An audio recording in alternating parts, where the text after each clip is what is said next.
facility there. This is an old historic asphalt terminal that's also connected to the rail line, and that's something that makes this facility very unique, especially in the context of being able to receive tar sands and other crude oil trains. What's happening at Zenith is not unique, and it's part of a national and global context. As Toma was pointing out, the tar sands that they are trying to bring are extracted in Alberta, Canada, up here. And the tar sands are known as one of the most environmentally destructive projects in the entire world, and it's actually the most polluting form of all fossil fuel, even worse than coal.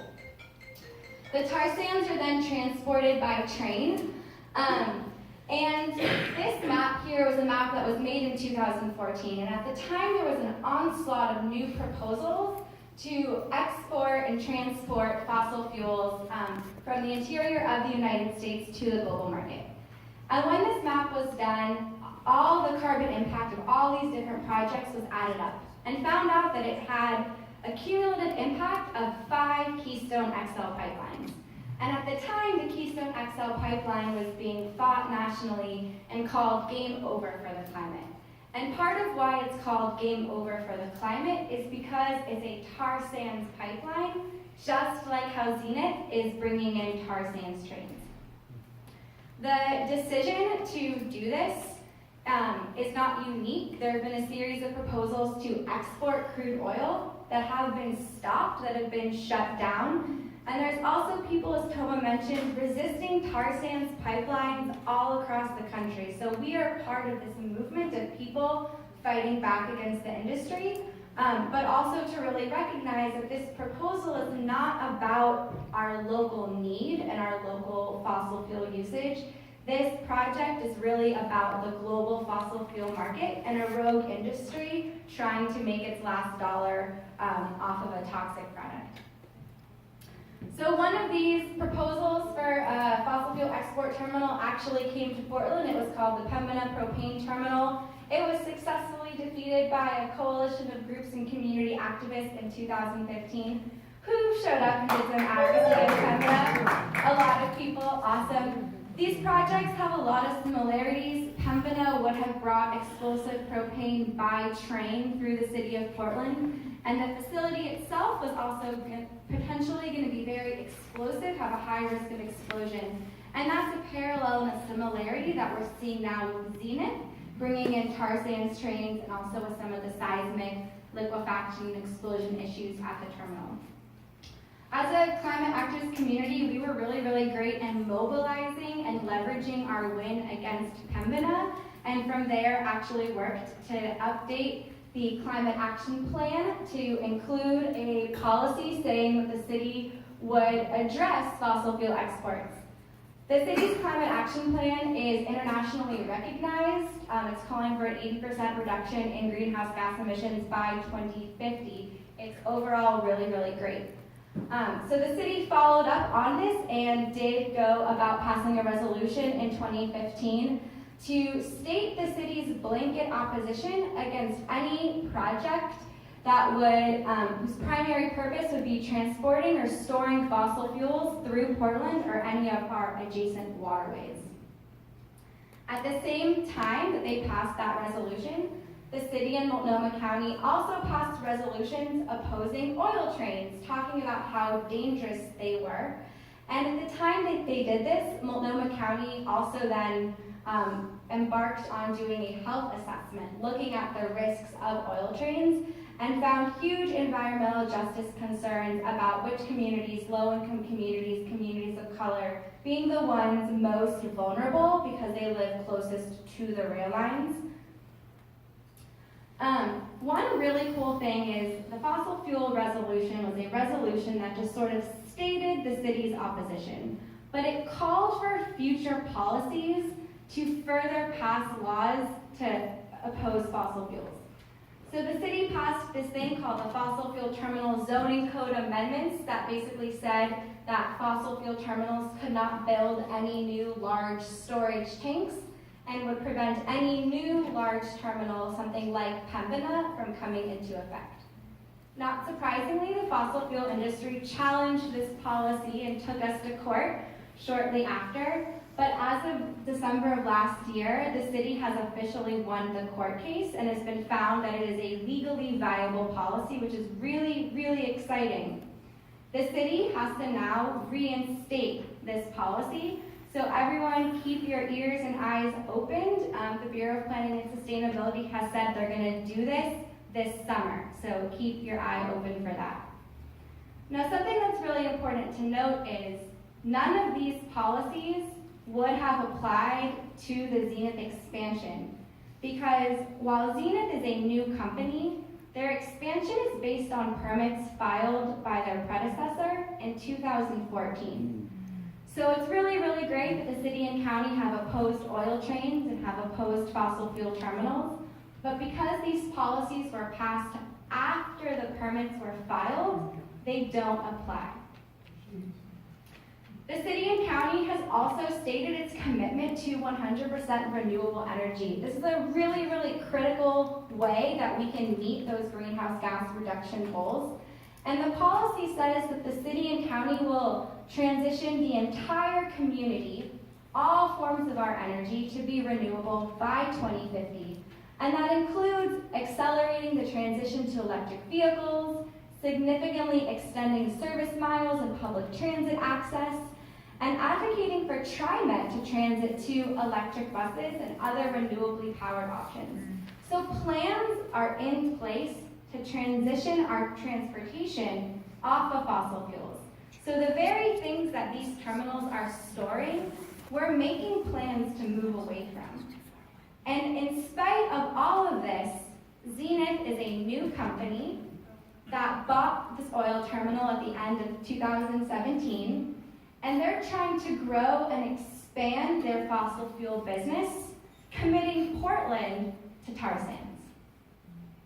So a little bit about the terminal. It's a mixed-use facility. I guess mixed use is the planning term, it's not that. But it is zoned and is permitted to handle both asphalt and multiple types of crude oil. It has many different supply and delivery access, so it can have trains or trucks coming to it. It has marine access from its neighbors. It has rail access. It can store over 1.5 million barrels of oil, which is a lot of oil. But their different storage tanks store different products.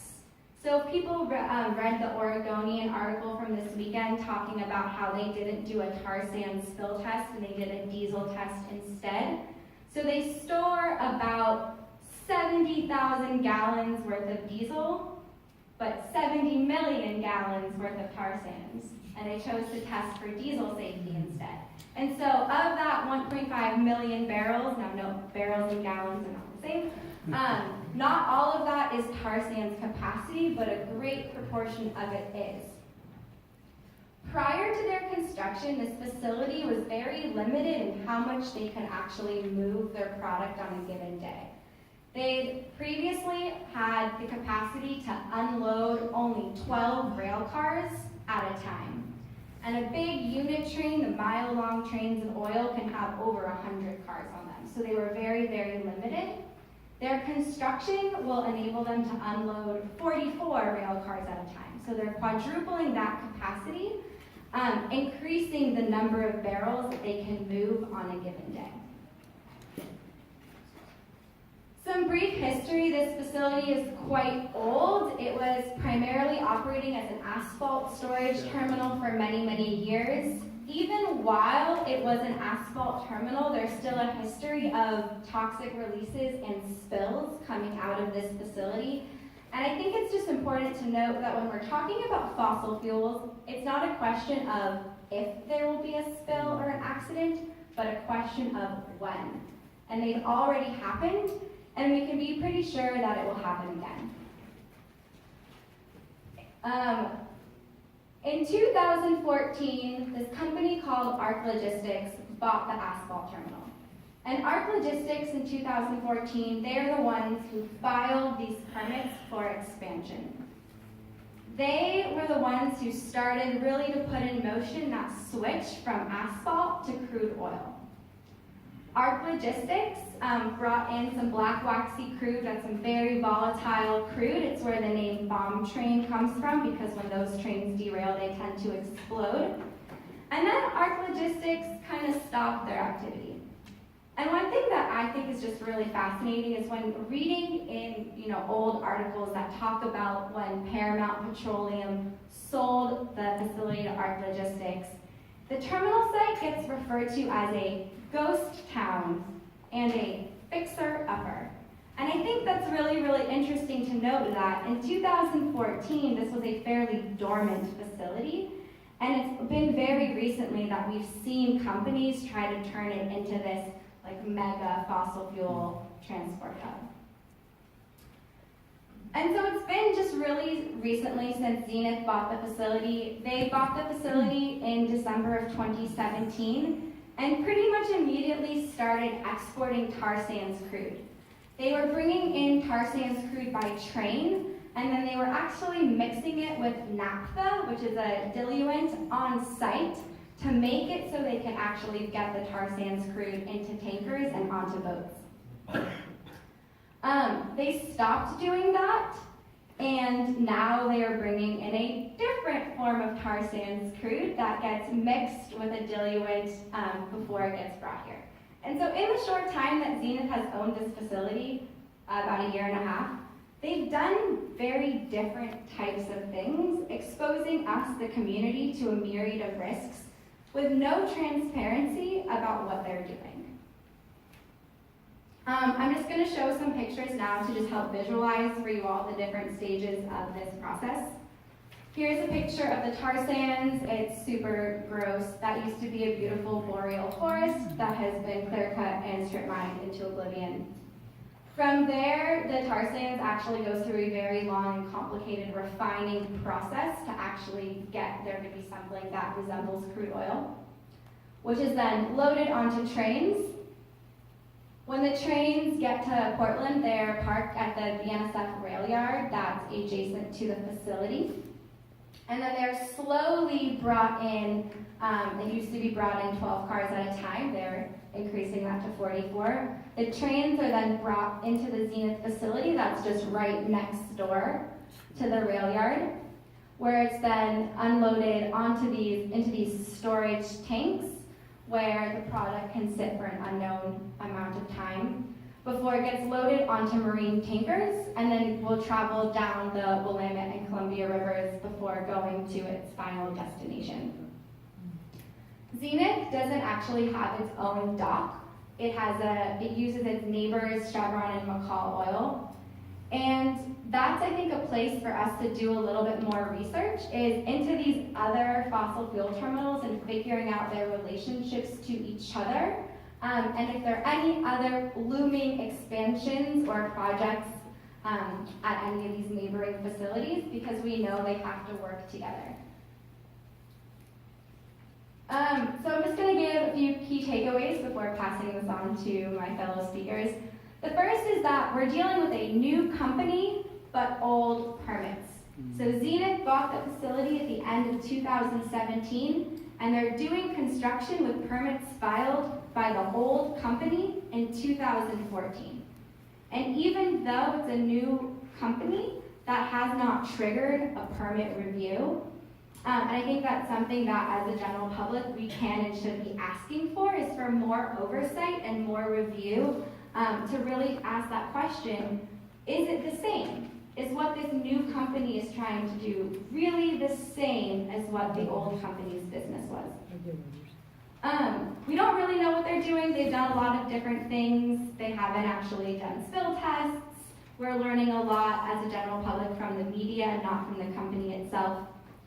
But we do know that fossil fuels pose an inherent risk to health and safety.